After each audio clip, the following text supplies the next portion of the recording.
لیکن اس شخص کے قربان کہ جو نہ لاہور، نہ کراچی، نہ فیصل آباد، نہ اسلام آباد، بلکہ پاکستان کا ایک بالکل پسماندہ کونا جہاں اس فرد فرید نے ڈیرا لگایا اور کسی نے سچ کہا چمن میں پھول کا کھلنا تو کوئی بات نہیں، سہے وہ پھول جو گلشن بنائے سہرا۔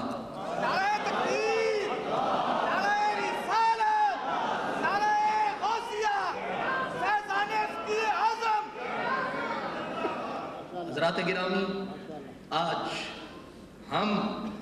خوبصورت سٹیج پر پہنچ کر بڑے بڑے شہروں میں بیٹھ کر پروپیگنڈے کے زور پر، میڈیا کے زور پر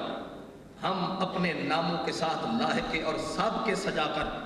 لوگوں کے دماغ پر سوار ہونے کی کوشش کرتے ہیں، لیکن اس شخص کو دیکھو کہ نہ پروپیگنڈا ہے،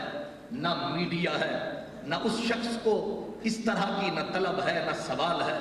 نہ اسے اس قسم کا کوئی ذوق ہے، نہ شوق ہے۔ چپ کر کے وہ شخص آتا ہے، آ کے ریتلے ٹیلوں کے اوپر ڈیرے لگاتا ہے، اور ریت کے ٹیلوں کے اوپر، ریت کے اوپر کبھی عمارت نہیں بنا کرتی، ریت کے اوپر بننے والی دیواریں کمزور ہوا کرتی ہیں، لیکن کتنا بڑا عازم اور فاتح تھا وہ شخص جس نے ریت کے سینے کے اوپر حنفیہ، جامعہ حنفیہ بصیرپور جیسا عظیم المرتبت ادارہ قائم کر کے جہاں سے چھوٹے چھوٹے پودے نہیں، عظیم المرتبت قسم کے اس نے شجرہائے سایہ دار پیدا کیا، اور جن کی بہار سے آج الحمدللہ دھوپ تھی لیکن آج کریا کریا، گلی گلی، گاؤں گاؤں جس کی ہے چھاؤں، اس شخص کو کہاں پاؤں؟ اس کی ایک خوبصورت تصویر اور تنویر ہمارے سامنے جناب صاحبزادہ محمد محب اللہ نوری صاحب موجود ہیں، اور ان کے خانوادے کے حسین چہرے یہاں جلوہ گر ہیں۔ اس لیے کمال یہ نہیں ہے کہ عظیم سٹیج پر اس میڈیا کے دور میں کوئی آدمی اپنا نام اور کام دکھائے، کمال اس شخص کا ہے کہ جو شخص، وہ کسی نے کہا تھا بصیرپور جاتے جاتے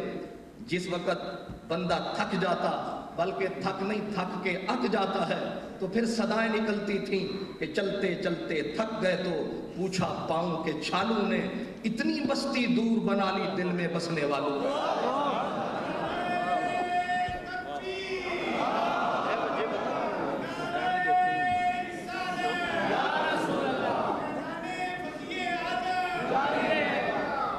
اس شخص کے حوصلوں کو سلام کرنے کو جی کرتا ہے جس نے ریت کے ٹیلوں کے اوپر، ریت کے اوپر عمارت بنائی تو اتنی مضبوط بنائی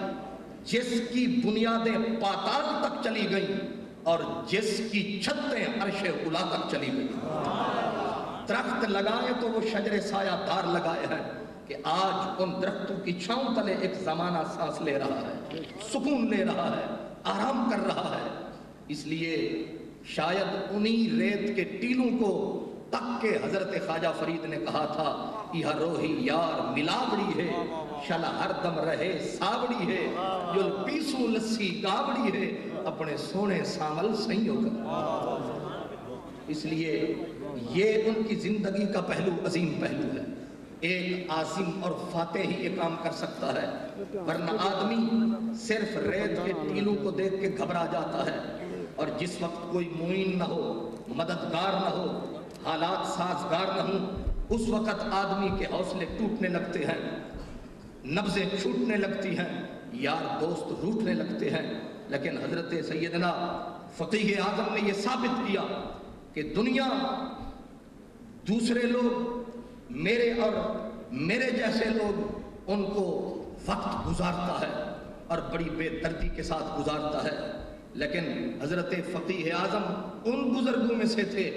جن کو وقت نے نہیں گزارا، انہوں نے وقت کو خود گزارا۔ ہمارے اوپر وقت سوار ہے لیکن وہ عظیم شاہ سوار وقت کے اوپر سوار تھا، اور حضرت علامہ اقبال کے اس شعر کی تصویر تھے آپ کہ مہر و مہو انجم کا محاسب ہے قلندر، مہر و مہو انجم کا محاسب ہے قلندر، ایام کا مرکب نہیں راکب ہے قلندر۔ حضرت فقیہ اعظم وقت کے قلندر اعظم تھے، جنہوں نے وقت سے اپنا خراج وصول کیا، ایک ایک لمحے سے اپنا حق وصول کیا،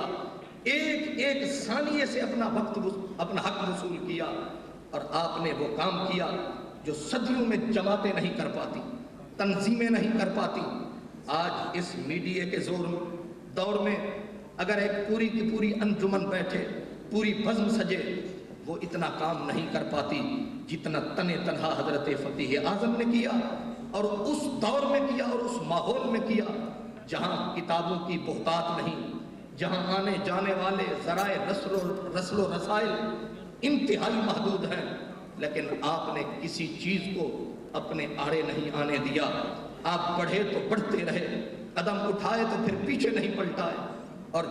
جس سمت بھی آپ نے قدم اٹھایا ہے، بقول امام احمد رضا فاضل بریلوی رحمۃ اللہ علیہ کہ ملک سخن کی شاہی تم کو رضا مسلم، جس سمت آ گئے ہو سکے بٹھا دیے ہیں۔ اور پھر اس وقت سب سے مشکل ترین کام مدرسے میں بیٹھ کے پڑھانا ہے۔ مدرسے میں بیٹھ کے پڑھانا یہ ایسی زندگی ہے جہاں بندہ ایک کونے میں لگ کے نہ واہ نہ کوئی پھولوں کے گجرے، نہ اس کے لیے صدائیں، نہ اس کے لیے کوئی ظاہری دوسری کوئی چارم فل چیز، چپ کر کے ایک آدمی آتا ہے، ٹوٹی چٹائی بچھاتا ہے، بیٹھ کر چپ کر کے اللہ کے دین کو پڑھاتا ہے، شام ڈھلتی ہے چپ کر کے گھر چلا جاتا ہے۔ ورنہ یہاں معاملہ یہ ہوتا ہے کہ اشتہار چھپیں، اشتہاروں پہ بڑے بڑے نام چھپیں، آئیں تو نعرے لگے، آئیں تو گلے میں پھولوں کے ہار ڈالے جائیں۔ بندے کا دل کرتا ہے کہ یہ راہ بڑی اچھی راہ ہے، یہ راستہ بڑا خوبصورت ہے، لیکن اس فرد نے پیار کیا تو کس راہ سے کیا، کس راستے سے محبت کی؟ وہ راستہ جو سب سے مشکل تھا، وہ راستہ جو سب سے دشوار ترین تھا، میں نے آپ کی خدمت میں عرض کیا، وہ راستہ تدریس کا راستہ ہے، بیٹھ کر پڑھانے کا راستہ ہے۔ لیکن حضرت فقیہ اعظم نے اس راستے کو اس لیے منتخب کیا کہ ہر راہی اس چلنے والا نہیں ہوتا، بلکہ